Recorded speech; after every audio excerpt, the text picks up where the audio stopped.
안녕하세요, 여러분. 오늘은 주요 방산 선진국을 통해 개발 및 배치가 언급되는 6세대 전투기와 KF-21을 필두로 한 한국의 방위산업 현주소에 대해 논의하도록 하고자 합니다. 아울러 이와 연관하여 복자형 전투기인 보라매 4호기의 첫 비행 성공 소식이 들려주는 의미에 대해서도 분석해보고자 합니다. 정치권과 언론의 일각에서는 KF-21의 등장에 찬물이라도 끼얹듯이 보라매 계열은 가까운 미래에 등장할 6세대 전투기에 비해 한참 뒤졌다느니 퇴물인 4.5세대 전투기를 이제서야 개발한다면 곧 6세대 전투기를 개발하고 배치하는 미국이나 유럽, 심지어는 일본에게조차 한참 뒤처진다는 등의 의견을 제시하고 있습니다. 그러나 여기서 분명히 짚고 넘어가야 할 점은 과연 6세대 전투기가 무엇인지에 대해 현재 합의된 개념조차 없다는 사실입니다. 그저 5세대보다 진보한 전투기이며 인공지능 활용을 극대화한다는 정도의 설명으로는 우리가 보라매 전투기 개발을 포기할 명분이 될 수 없습니다. 전쟁을 수행하는 무기체계는 보수적인 접근이 필요합니다. 실험 단계에서 나온 성공 케이스에 오롯이 미래를 모두 걸어가며 막연히 기대와 가능성만으로 평가하는 게 아닙니다. 충분히 검증된 기술력과 실현 가능한 보급력을 토대로 훈련된 정예인력들이 운용하는 한국가의 최고 방위 수단입니다. 물론 막대한 혈세가 지원되는 관계로 혹여라도 실패할 경우 파장이 크기 때문에 건전하고 타당한 비판은 중요합니다. 전투기 사업이 아니더라도 국가 예산이 투입되어야 할 신규 사업은 정말 많습니다. 따라서 다른 유망한 분야에 지원했다면 성공했을 기회비용을 만회하기 위해서라도 우리는 늘 반대의 목소리에 귀를 기울이며 완성을 기해야 합니다. 실제로 보라매 전투기는 그렇게 언론과 정치권의 견제를 숱하게 받아가며 프로젝트가 중단될 위기를 겪기도 했습니다만 이를 극복하고 지금까지 진행되어 왔습니다. 비판은 쓰지만 약이 되어 오늘날 보라매 전투기 개발 순항에 결과적으로 도움이 되었다고 볼 수 있습니다. 그러나 6세대 전투기 우위론을 들며 그로 인해 KF-21 보라매 전투기 무용론을 주장하는 일각의 의견들은 명확한 근거를 통한 비판이라기보다 지나치게 결정론적 입장이 아닌가 생각해보게 됩니다. 막연히 반대를 보내기에는 도대체 6세대 전투기 개념이 무엇인지에 대한 구체성의 결여도 문제입니다. 비관적 시각으로 일관하기에는 한국의 방위산업이 이미 보여준 발전의 성과가 매우 뚜렷하며 무기시장의 정치적, 경제적 환경 변화라던가 자국 내 기술 기반의 혁신 등도 면밀히 검토해보아야 할 것입니다. 이러한 와중에 보라매 4호기가 세간의 모습을 드러내며 초도 비행에 성공하자 분위기가 급반전되고 있습니다. 연일 찬사와 기대의 발언들이 쏟아지고 있습니다. 그런데 이번 찬사는 뭔가 해냈다는 막연한 환호와는 다릅니다. 왜? 지난 1호, 2호, 3호기에 비해 복자형 구조로 설계된 4호기가 나온 이후에 더 많은 우호적 평가가 쏟아지는 것일까요? 그럼 첫 비행에 성공한 KF-21 보라매 4호기와 대한민국 미래 항공전력의 가능성에 대해 살펴보고자 합니다. 지난 2023년 2월 20일 KF-21 보라매 4호기가 첫 비행에 성공했습니다. 이번 4호기는 복자형 구조를 가지고 있어 매우 눈길을 끌었는데요. 후방석이 추가되는 이만큼 기체의 전체 형상에 많은 변화가 왔기 때문입니다. 그런데 재밌는 것은 첫 시험 비행에 성공한 뒤 방위사업청 등을 통해 언급된 4호기의 주 임무인데 바로 조종사 교육입니다. 즉 복자기를 통해 교관 조종사와 신규 조종사가 함께 탑승하여 정예 인적 자원을 양성하겠다는 계획이죠. 여러 매체들을 비교 검토해도 일단 명목상으로 방위사업청에서 제시하는 주요 임무는 신규 조종사 훈련이라고 보도된 건 사실입니다. 그러나 그 말을 곧이 곧대로 들을 사람은 없겠죠. 예전부터 유명합니다만 대한민국이라는 나라는 새로운 무기가 개발될 때 참 숨기는 게 많습니다.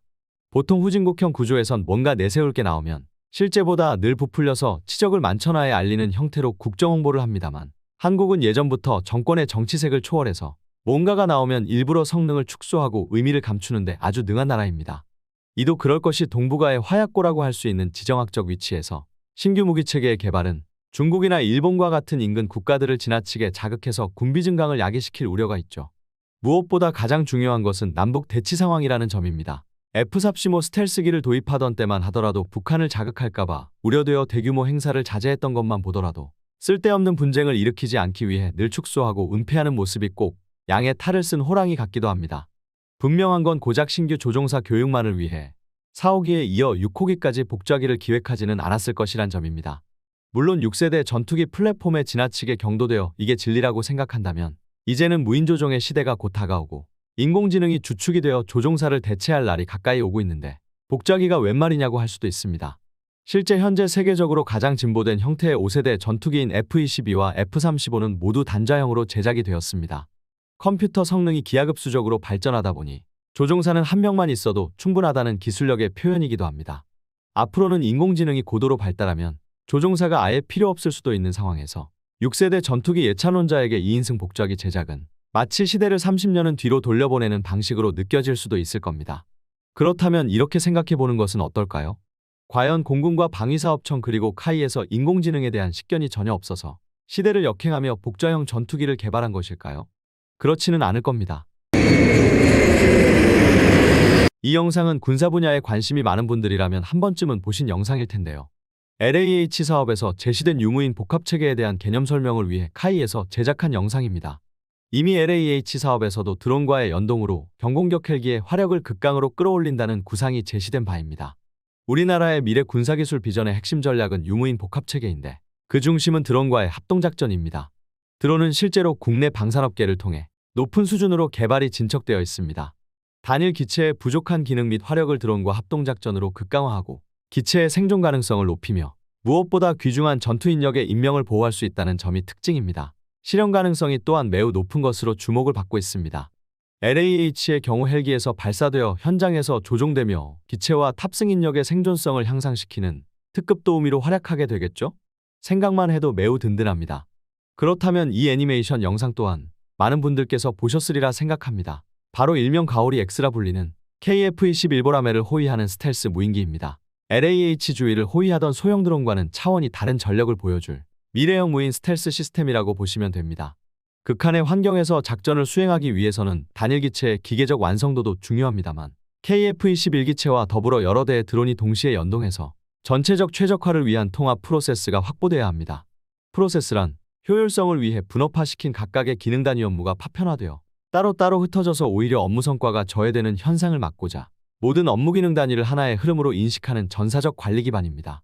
정보통신 시스템의 정수를 보여주는 군사용 항공무기는 운용 단계에서 각 기능 단위의 끝과 끝을 연결해주는 종단 간 연결 개념, 즉 프로세스가 굉장히 중요합니다. 비록 개별 무기의 성능이 최고가 아니더라도 전체적 최적화가 확보되면 막강한 전력이 나옵니다. 그러나 각각의 개별 무기가 아무리 뛰어나도 프로세스로 연계되지 않으면 작전은 부분적 최적화에 머물고 말게 됩니다. 전투비행단이나 작전사령부 또는 합참 및 한미연합체계 수준의 전력을 운용하기 위해서는 시작과 끝을 연계시키는 이러한 전략적 관리 개념이 뚜렷이 정립되어야 합니다. 작금의 러시아가 최첨단 무기와 전력을 구축하고도 고전을 면치 못하는 이유도 여기에 있습니다.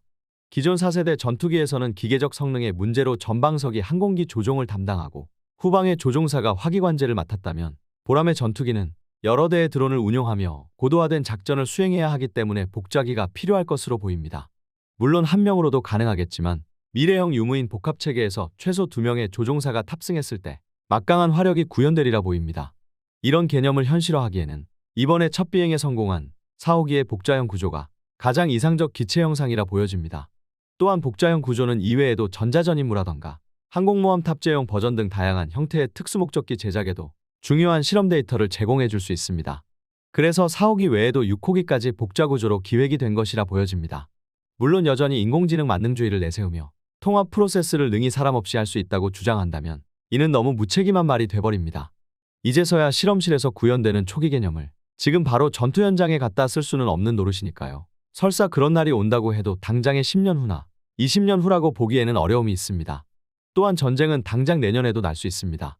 단 일주일, 심지어 단 하루라도 안보 공백이 생기면 한 국가가 몰락할 수도 있는 게 전쟁인데 10년 혹은 20년 후에나 일반화될 기술을 근거로 발목을 잡는다면 비판을 위한 비판밖에는 안 됩니다.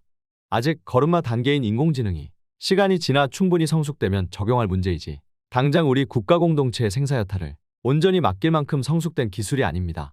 인공지능 체계를 무조건 비난한다기보다는 실험실에서 구현 가능한 기술과 양산되고 보급되어 안정화된 기술은 다르다는 면을 말씀드리는 겁니다. 인공지능의 발전 속도는 실로 놀랍지만 조종사의 도움이 없는 개념의 프로세스 통합은 아직까지는 리스크가 큽니다. 그리고 전쟁은 어벤져스처럼 뛰어난 무기 몇 개로 하는 것이 아닌 전체적 시각으로 전력을 관리해야 대비할 수 있습니다. 실제 현재도 많은 나라들이 4.5세대 전투기인 라파를 구매하는 일들이 빈번한 경우만 보더라도 전쟁을 수행하는 데 가장 핵심 전략 무기라 할 수 있는 전투용 항공기에 대한 접근은 통합전력 차원에서 검토될 사안임을 알 수 있습니다. 이런 면에서 보라매 4호기의 성공적 시험 운용으로 축적된 데이터는 유무인 복합체계의 개발에 있어 안정성과 기술적 우위를 모두 보여줄 근미래형 국가방위 시스템에 기여할 것으로 기대가 됩니다. 그리고 미국과의 연합작전이나 데이터 링크 호환성 등의 문제를 충분히 해결하고 다양한 무장 옵션을 개발한다면 나토 국가와 나토 기준을 국가방위 시스템으로 삼고자 하는 나라 모두를 대상으로 판로를 개척할 수 있을 것입니다. KF-21 보라매라는 항공기 플랫폼의 성장은 곧이어 우리나라가 5세대 전투기를 개발할 발판을 마련해 줄 것이고, 그 이후 후속 세대 전투기 개발에 있어 오히려 우리나라가 전 세계 비전을 주도할 만한 상황도 충분히 가능하다고 생각합니다. KF-21 보라매 플랫폼의 성공을 기원합니다.